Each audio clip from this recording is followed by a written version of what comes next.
Pamje të rënda. Publikohet videoja e vrasjes së Martin Canit. Videoja e vrasjes tragjike të adoleshentit Martin Cani është hedhur në rrjet.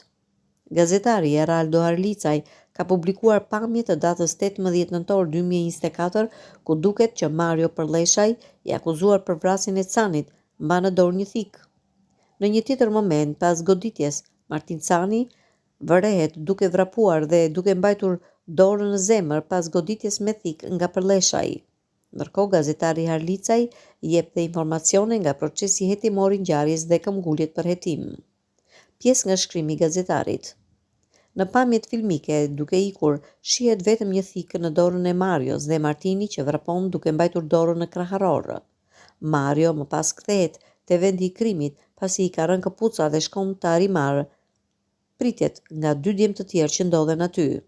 Luizi, shoku i plagosur i Martinit, në seancën gjyqësore, u ka treguar gjyqtarëve, por edhe prokurores Alma Fela i plagët e tij. Ai qëndron ides se ka qenë 2 persona që kanë goditur me thikë duke kërkuar rihetim. Po ashtu, avokati i Marios, autorit të dyshuar, ka mbështetur deklaratën e Luizit duke ngritur alibin se nuk ka qenë ai personi që ka qelluar Martinin. Ai pranon se ka përdorur thikën, por ka plagosur Luizin.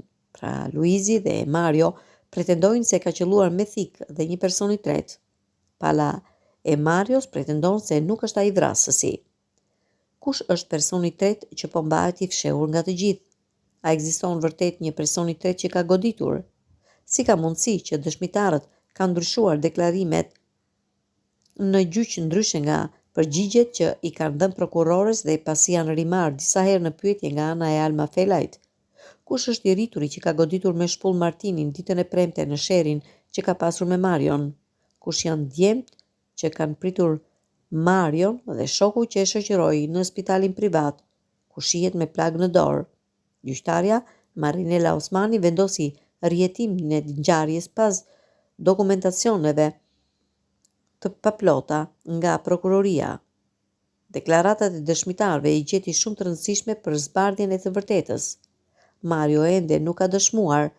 Ditën e mërkurë është seanca e radhës, ku është thirrur përpara gjykatës personi i rritur që ka goditur Martinin ditën e premte me shpullë, ndërkohë që për përgjigjet e tjera nga sherri në shkollë deri te arritja në spital duhet të prisni Top Story në Top Channel ditën e mërkurë, shkruan gazetari Eraldo Harlicaj.